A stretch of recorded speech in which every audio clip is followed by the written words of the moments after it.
സരയുവിൻ്റെ കൂടെ സരയുവിൻ്റെ ഹസ്ബൻഡ് കൂടെ ഉണ്ട്, ശ്രീ സനൽ. സ്നേഹപൂർവ്വം ഞാൻ ഈ വേദിയിലേക്ക് ക്ഷണിക്കുന്നു ശ്രീ സനൽ.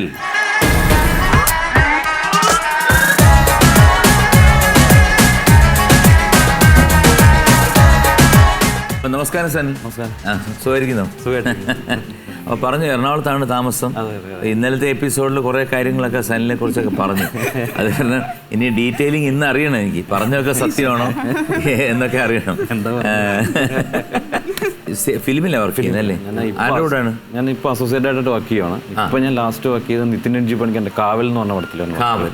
തുടക്കം എങ്ങനെയായിരുന്നു? ഞാൻ ഫസ്റ്റ് രഞ്ജിത് ശങ്കറിൻ്റെ കൂടെ ആയിരുന്നു. മോളി ആൻറ്റി റോക്സ് 10 വർഷം മുമ്പ്. Molly aunty rocks. പിന്നെ അത് Jeethu Joseph, life of Josutty work ചെയ്തു. ഒരുപാട് എക്സ്പീരിയൻസ് ആയി അല്ലേ? കുറച്ച്. അപ്പോൾ ഇനിയിപ്പോൾ നമുക്ക് സ്വന്തമായിട്ടൊരു പടം പ്ലാനിങ് ഉണ്ട്. Not planning, it will come. തുടങ്ങാം. ഓക്കെ. നമസ്കാരം സനൽ. നമസ്കാരം. അപ്പോൾ ഇന്നലെ സരയു കുറേ കാര്യങ്ങളൊക്കെ ഇവിടെ പറഞ്ഞു. അതാണ് പുട്ടിഷ്ടമല്ല, അതുപോലെ കുറേ കാര്യങ്ങൾ പറഞ്ഞു. അതിനകത്ത് കള്ളമുണ്ടോ ശരിയുണ്ടോ എന്ന് എനിക്ക് അറിഞ്ഞൂടാ. ഒരു വണ്ടിയിലാണ് സാർ വന്നത്, 2 വണ്ടിയിൽ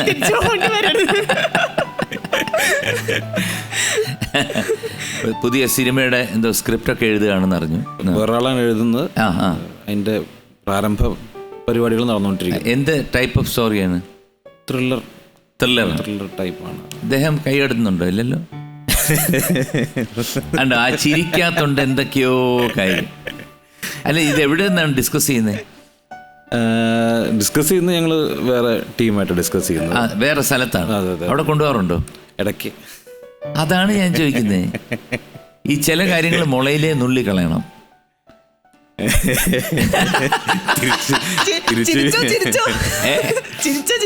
തിരിച്ച് വീട്ടിലേക്ക് വരേണ്ടതുകൊണ്ട് ചില കാര്യങ്ങൾ നമ്മള് പോട്ടെ, അവിടെ എന്തെങ്കിലും ശേഷം പറഞ്ഞോണ്ട് പോട്ടെ. അല്ലേ, അങ്ങനല്ലേ? കണ്ട, എന്തെങ്കിലും ശേഷം പറഞ്ഞോണ്ട് പോട്ടെ. കാരണം തിരിച്ച് അവിടെ ചെന്നിട്ട് എന്തെങ്കിലുമൊക്കെ ഉണ്ടാക്കി തരണമല്ലോ. ഒരാഴ്ച വീട്ടിൽ പുട്ടാണ്. അപ്പോൾ അടുത്ത സെഗ്മെന്റിലോട്ട് നമ്മൾ കയറുകയാണ്. 10,000 രൂപ സമ്മാനം ലഭിച്ചിട്ടുണ്ട്. അപ്പോൾ വീണ്ടും മുന്നോട്ട് കയറിക്കൊണ്ടിരിക്കുകയാണ്. അടുത്ത സെഗ്മെന്റിലോട്ട് നമ്മൾ കയറുകയാണ്. സവാരി ഗിരിഗിരി. അപ്പോൾ അറിയാമല്ലോ, സമ്മർ ഇൻ ബെത്ലഹേം എന്ന ചിത്രത്തിൽ നിന്നാണ് ചോദ്യങ്ങളെല്ലാം. ഓക്കെ, അപ്പം ആദ്യത്തെ ചോദ്യം ശ്രദ്ധിക്കും. സമ്മർ ഇൻ ബെത്ലഹേം എന്ന ചിത്രത്തിൽ ജനാർദ്ദനും സുകുമാരിയും തമ്മിൽ പറയുന്ന രഹസ്യം പുറത്ത് പറയാതിരിക്കാൻ മഞ്ജു വാര്യർ അവരുടെ കയ്യിൽ നിന്നും കൈക്കൂലിയായി ആവശ്യപ്പെടുന്ന തുക എത്രയാണ്? A 2000, B 500, C 1000. മറ്റേ കട്ടിലിന്റെ അടിയിൽ സീനല്ലേ? കട്ടിലിന്റെ അടിയിൽ അല്ലാതെ ഇങ്ങനെ മഞ്ജു വാര്യർ കട്ടിലിന്റെ അടിയിൽ ഇങ്ങനെ അവിടെ നിന്നാണ് രഹസ്യം മുഴുവൻ കേൾക്കുന്നത്. എന്നിട്ട് ഇങ്ങനെ വന്നിട്ടാണ് പറയുന്നത്. 1000 bucks. ഉറപ്പാണോ? 1000 bucks. 1000. C 1000. ഓക്കെ, 1000 ഞാൻ എടുത്തുവെച്ച് പൂട്ടുന്നു. അവിടെ സനല് എന്തൊക്കെയാണ് ആക്ടിവിറ്റീസ് ഉള്ളത്? അതായത് ഇപ്പം സിനിമ ഉണ്ട്, അതിനകത്ത് സംഗീതത്തിനോട് ഒരു ആസ്വാദകനാണ്. പാട്ട് പാടും? അയ്യോ, ശകലമെങ്കിലും? ഒട്ടുമില്ല, ഒരു മേഖല ഒട്ടുമില്ല. അല്ല, നിങ്ങൾ രണ്ടുപേരും കൂടെ ഒരു ഡ്യുവറ്റ് പാടിയാൽ നന്നായിരിക്കുമോ എന്ന് എനിക്ക് തോന്നി. ഒട്ടും നന്നായിരിക്കില്ല എന്ന് എനിക്ക് തോന്നുന്നു. പിന്നെ പുറത്തേക്ക് ഇറങ്ങുമ്പോൾ ബാക്കിയുള്ളവരെ ഫേസ് ചെയ്യണ്ടേ. എന്നാലും ഒരു രണ്ടുപേരും ശ്രമിക്കാൻ പറ്റില്ലേ? ഇല്ല, സത്യം പറഞ്ഞ മോളിപ്പാട്ട് പോലും ഞാൻ പാടാറില്ല അധികം. ഇല്ല. അത്രയും റൊമാൻറ്റിക് അല്ലാത്തൊരു മനുഷ്യന്റെ കൂടിയാണ് ഞാൻ ജീവിക്കുന്നത് സാർ. ഇപ്പോഴാണ് എനിക്ക് മനസ്സിലായത് പുള്ളി റൊമാൻറ്റിക് അല്ലേ.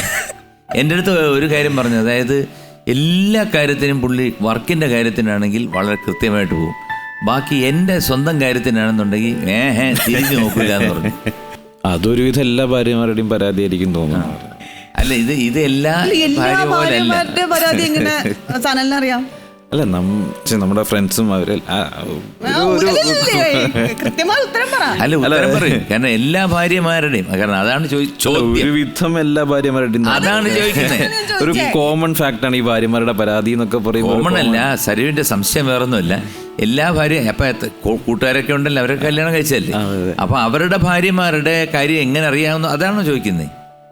അല്ല, ചുരുക്കം പറഞ്ഞ എനിക്ക് ഈ തിരിച്ചു എല്ലാ പോകാൻ ഭാര്യമാരും എന്ന് പറഞ്ഞ ചുരുക്കം പറഞ്ഞ തിരിച്ചു പോകാൻ പറ്റാത്ത അവസ്ഥയ്ക്ക്. എല്ലാ ഭാര്യമാരും എന്ന് പറഞ്ഞത് മാത്രമേ എനിക്കൊന്ന് ആ ഒന്ന് വിശദീകരിച്ച് കിട്ടിയാൽ മതി. ആ അല്ല, പൊതുവേ നമ്മളൊക്കെ ഡിസ്കസ് ചെയ്യുമ്പോൾ എല്ലാവരുടെയും പരാതിയാണ് എൻ്റെ കാര്യം ശ്രദ്ധിക്കുന്നില്ല, അല്ലെങ്കിൽ ഞാൻ ജോലിയുടെ കാര്യം വരുമ്പോൾ ഇട്ടിട്ട് പോവും എന്നൊക്കെ. മാത്രമല്ല നമുക്ക് ചിലപ്പോൾ നല്ലൊരു ഐഡിയ കിട്ടിയിട്ട് കാലത്ത് പോകാൻ നേരത്താണ് അപ്പോൾ എൻ്റെ സാരി ഞാൻ ഇങ്ങനെ അവിടെ ഓർഡർ ചെയ്തിട്ടുണ്ട്. അപ്പൊ നമ്മൾ പണ്ടാരം തുടങ്ങാൻ സാരി, പക്ഷെ നമ്മൾ പറയൂല അല്ലേ, അതെ മനസ്സിൽ നമ്മൾ വെച്ചേക്കും. എന്നിട്ട് പറയും നമുക്ക് നോക്കാം എന്ന് പറഞ്ഞിട്ട് നമ്മളങ്ങ് പോകും. അല്ല, ഇതേപോലെ ഒരു ഇങ്ങനെ എന്തെങ്കിലും മേടിച്ചുകൊണ്ടിരാൻ പറയും, ഞാൻ അവിടെ സാരി അല്ലെങ്കിൽ എന്തെങ്കിലും മേടിച്ചുകൊണ്ടിരാൻ പറയുമ്പോൾ ഞാൻ മറന്നിട്ട് വരും ചില സമയത്ത്. കാരണം നമ്മുടെ ആ സിനിമയുടെ കോൺസെൻട്രേഷൻ നമ്മൾ അറിയത്തില്ല. പിന്നെ വരുമ്പോ സമയം ലേറ്റ് ആയിട്ടുണ്ടാവും, അല്ലെങ്കിൽ അതൊന്നും ഇടയിൽ മറന്നു പോയിട്ടുണ്ടാവും. പിന്നെ ഓർമ്മിപ്പിക്കില്ല, മനഃപൂർവ്വം ഓർമ്മിപ്പിക്കില്ല, അത് ഓർമ്മ ഉണ്ടോന്ന് അറിയാൻ വേണ്ടി ഓർമ്മിപ്പിക്കില്ല. പിന്നെ ഇവിടെ എത്തിക്കേണ്ടത് മറന്നു എന്ന് പറഞ്ഞിട്ട് പിന്നെ അതിന്റെ മുകളിൽ ചെറിയ കലാപരിപാടികളൊക്കെ ആയിട്ട് അങ്ങനെ പോകും. അടിക്കോ? ഇല്ല. സാർ ആരുടെ സൈഡിലാണ്? എനിക്കങ്ങനെ സൈഡൊന്നുമില്ല. എന്തായാലും ഇതൊരു തുടക്കമല്ലേ. ഇനി 3-4 ചോദ്യങ്ങളും പിന്നെ രാജമാണിക്യം ഉണ്ട്.